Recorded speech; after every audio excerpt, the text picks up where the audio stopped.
I am going to read something from the lectern stand. It goes like this. The ancient Egyptians, as I am given to understand, are cruel and hard taskmasters.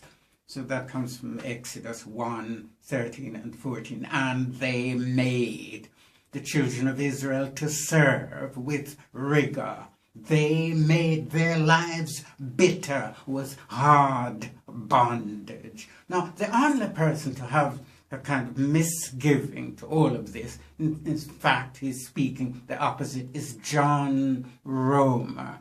He is a lecturer and author. He's saying there is no record in all of his researches to suggest that Egypt and its systems relied on slave labor. He's in fact saying, well, that is unsubstantiated, perhaps even nonsense.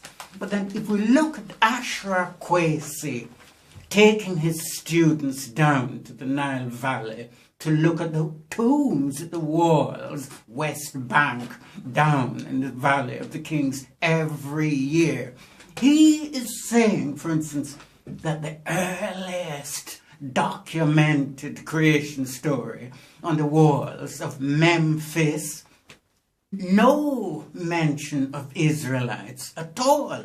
This is what he is saying. So the argument is becoming weaker and weaker. In effect, he is saying the only mention of incursion from outside cultures come from the Hyksos, Europeans coming from the north, round about the 13th dynasty. The Hyksos, outside and above all of this. Now, I'm just looking at it from the point of view that the Exodus story, I would like to know who wrote the story.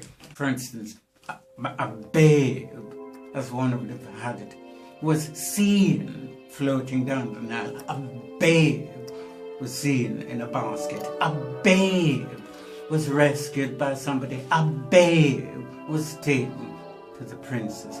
A babe was brought up and reared in Egypt. A babe finally became a man. So who, if a babe in all of these circumstances, is writing? Who is the author of the story of Exodus? Now I've even got a more intriguing question to ask. Just look at Genesis.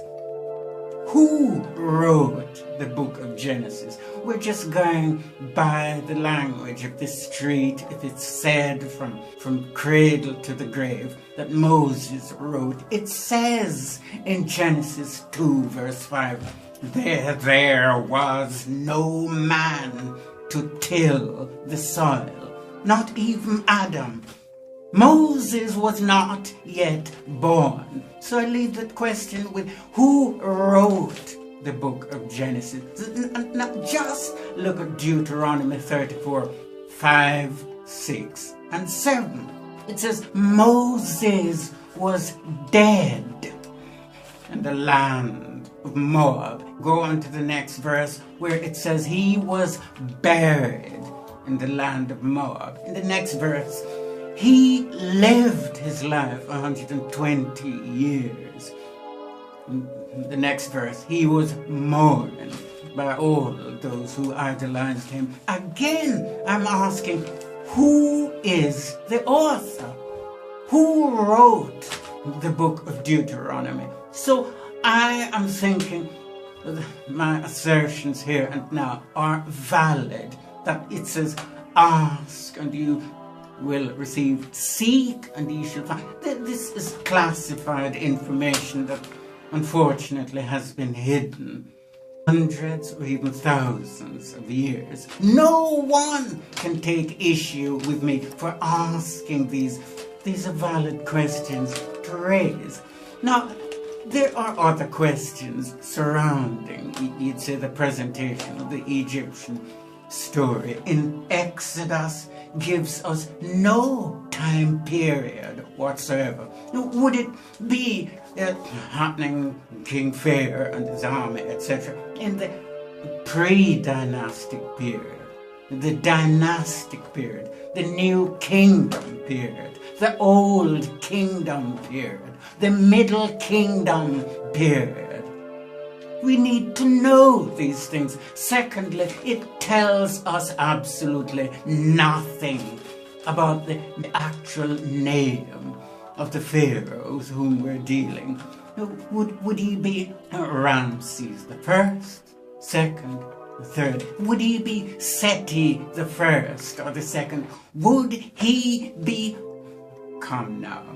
We need to know the name of the pharaoh and the age and the generation of which. Where is this story going? Do you know something? Egypt is two lands. North, the capital, Thebes, and the south, capital, Memphis. No mention of this is made in the book of Exodus. Ashra Ezzard, in his book entitled Egypt Knew No Pharaohs Nor Israelites, make mention in the Table of Nations, Genesis 10 verse 6. Word we're hearing for the first time, Mizraim. Mizraim. Say, well, it's the son of Ham. Now, an interesting question to ask is, where geographically can you pinpoint Mizraim? Now, in order to answer this question, we need to look at a map.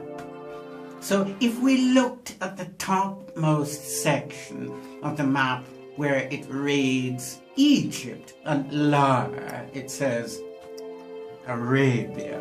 So Mizraim is somewhere down in the south, and near to Yemen and Arabia. So in other words, Ezzard is trying to say that all of the indications ascribed to being held in bondage and treated as slaves, all of that took place in Arabia, which is what I was trying to say in my earlier video.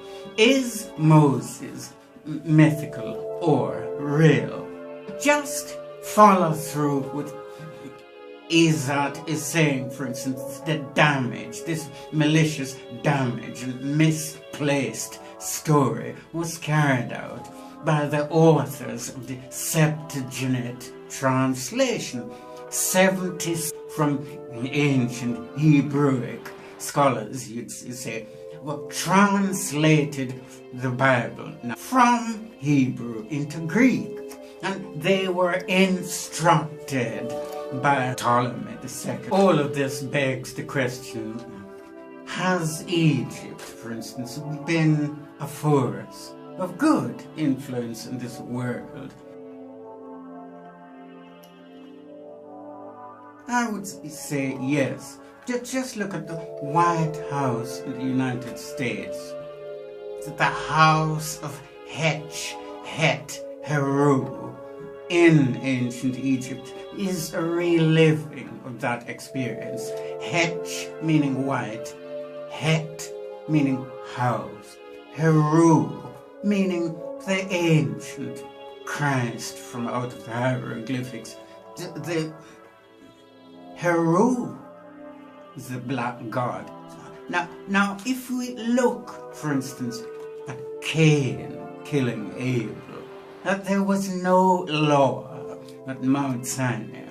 So was there a law in place for the Old Testament writers, given that the Old Testament goes back only 5,000 years as we're understanding it? But there has been a law in ancient Egypt. Some term it as the law of Mahat. Going in Psalm 89:14, justice and judgment are the habitation of thy throne. Mercy and truth shall go before thy face. There are four principles, take them backwards: mercy and truth, justice and judgment. Four pillars that make for good balance, sound judgment, and right reasoning.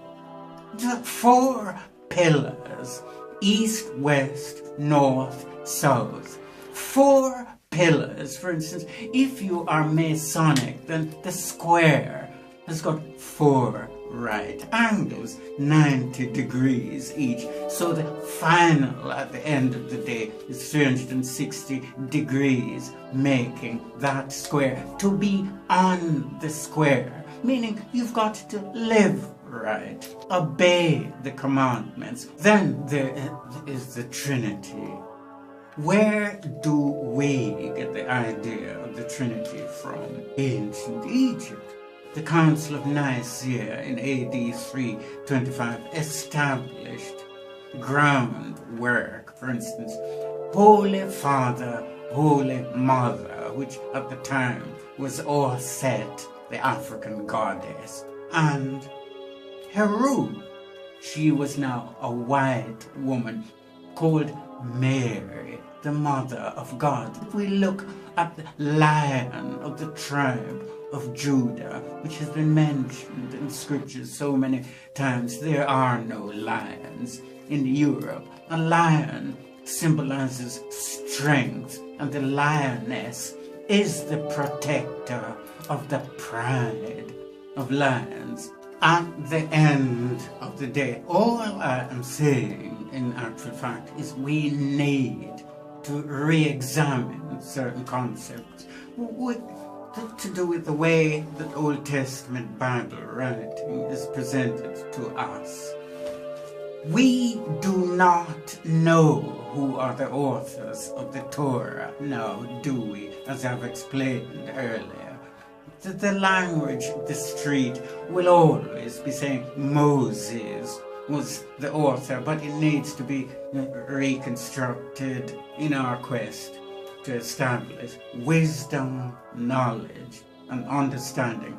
I hope that this video is clearing up some of the questions perhaps that we've been asking for years and years. And please, by all means, go on to study in order to make thyself approved, workman needing not to be ashamed.